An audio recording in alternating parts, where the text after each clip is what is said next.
is there a timeline for when the province is going to be going mandatory vaccinations for children, and what does that look like?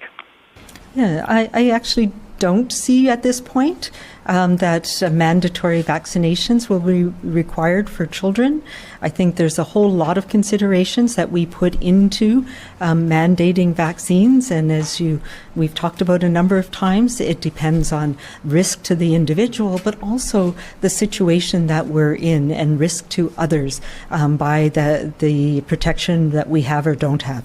And that's why my focus, of course, has been on making sure that long-term care, people who work in long-term care, are protected for their own protection so they don't bring things home to their families, but also to protect the other workers in that situation, and most importantly, to protect the elders and seniors we care for. What we see with children, thankfully, is that they don't have illness for the most part with COVID, and so that risk-benefit on an individual level is different. Plus, we know that some of the disruption that they have in their lives, and it's a way to try and minimize that. That is really important. It's important for growth and development of children. But this is not something that we're considering at this point. We do have provisions for unvaccinated children, for example, to be excluded if there's an outbreak for their own protection. And those are the measures that we will think about going forward. But we're actually quite excited that we'll have some way of protecting young children from getting sick from this virus, but also making sure that they can continue to experience the life that they need during this period in their growth and development. Hello, and just a reminder, please, we'd need our answers both in English and French. The vaccination rates among Indigenous youth are low compared to their elders and non-Indigenous youth across BC, and it's voiced the need for better vaccine campaigning to address this issue among Indigenous youth. How will the government work to improve vaccine messaging and outreach to urban Indigenous youth? Yeah, that's a really good question, and something we've been working on a lot. Dr. Danielle Bain-Smith in my office, and particularly Dr. Shannon McDonald with the First Nations Health Authority. As you know, we've been linking data for First Nations and other Indigenous peoples from the very beginning of this, and that information is housed and used by the First Nations Health Authority, and these are some of the things that we're seeing. We saw a really strong uptake early on. We prioritized a number of First Nations communities, and we took an all-of-community approach, which means all of the adults. And in those communities at the time, of course, it was only 18 and or 17 and above who were eligible. So we saw real strong uptake early on, and then it's leveled off. And it's also a challenge because the proportion of younger people in those communities is higher than in many other communities. So there's still a higher proportion of younger children who are not yet eligible. And it's been a challenge getting vaccine for the 12 to 17. A couple of the issues have been, much of the early immunization in communities, both urban communities or near urban centers as well as remote communities, was with Moderna because it was more flexible from a logistics point of view and didn't need quite the same level of freezer stable time. But of course, the Moderna wasn't approved for use for younger children for considerably later than Pfizer. So going in with when the whole community got Moderna and offering Pfizer to younger children the teenagers was a challenge in some communities. And of course, there's been some pushback in some communities about people being concerned about the effects of the vaccine. And we've been meeting with First Nations leaders to try and get ideas about how we can do this better, how we can make it safer for young Indigenous people to get the vaccines and to get them as quickly as we can. So these are not easy questions to answer. We are certainly looking at it, and especially now we've started to see increased rates in First Nations communities. We have about 7 times increase now compared to non-First Nations communities in some areas. So it is an important question. And some of the specifics we're doing, I point you to the First Nations Health Authority website. There's some great information, but it really is about trying to tackle it on an individual, community by community basis, having those trusted leaders answering questions for people. And I've had the spending many hours over the last few weeks with leaders across the province to try and come up with some strategies for that.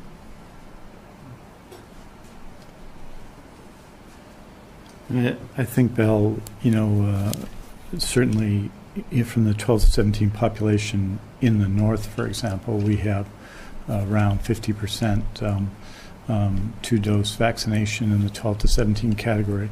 And within that category, you see the same kind of regional variations in the north, in Indigenous communities in the northwest as opposed to the northeast, that you see in the overall population. So we're working both locally and with First Nations leaders everywhere to raise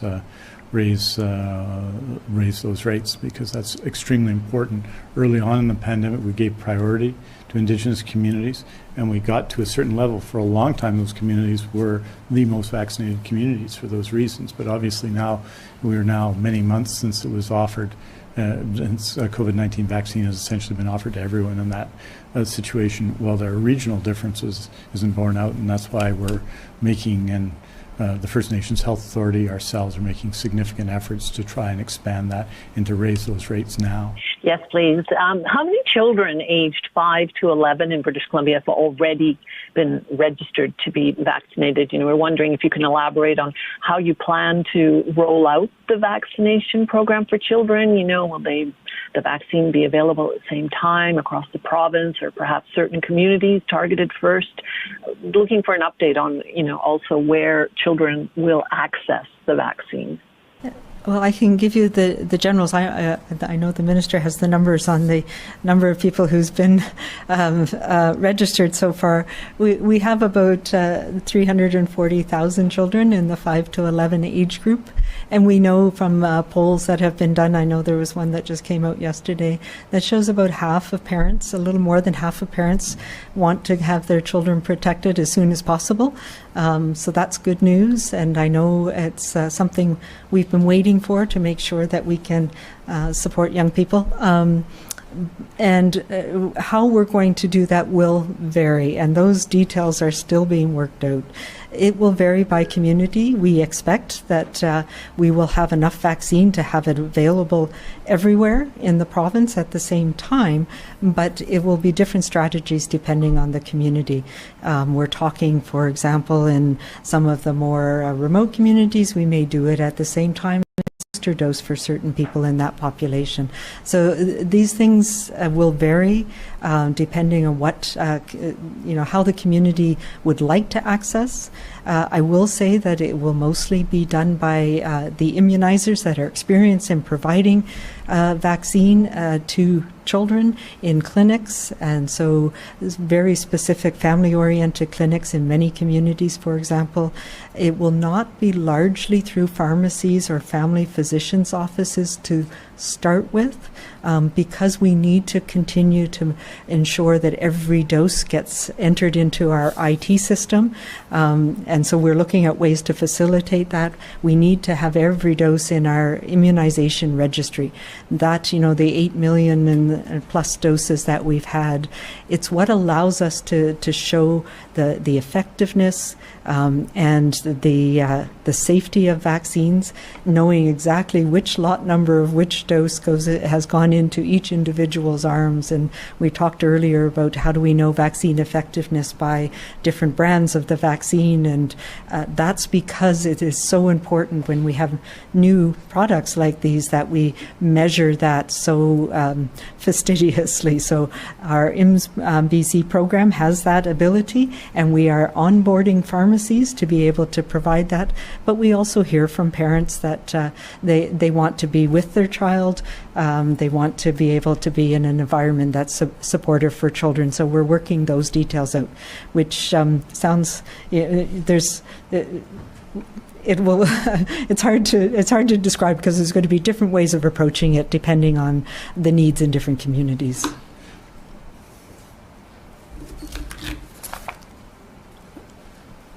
Yeah, we'll get the number of registrants. I had it from a few days ago, but it's been going up, obviously, because now we have a situation where Pfizer, of course, is seeking approval to move forward, and we have some high expectations that we'll be able to move forward and start immunizing children soon. So I think the numbers on the move. One of the interesting things about, and we're learning the lessons from the 12 to 17 vaccinations, which are going very well. They're well over 80% province-wide, but 12 to 17 still lags other categories.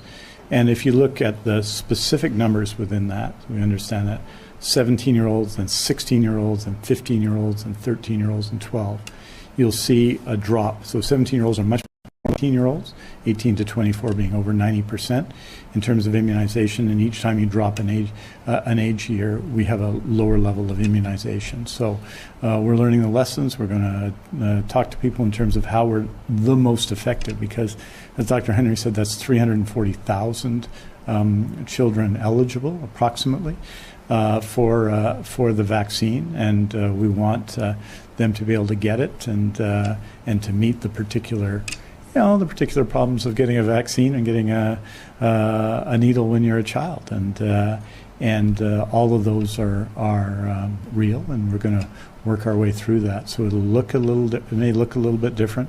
We're going to look at the situation and see how we can do it best.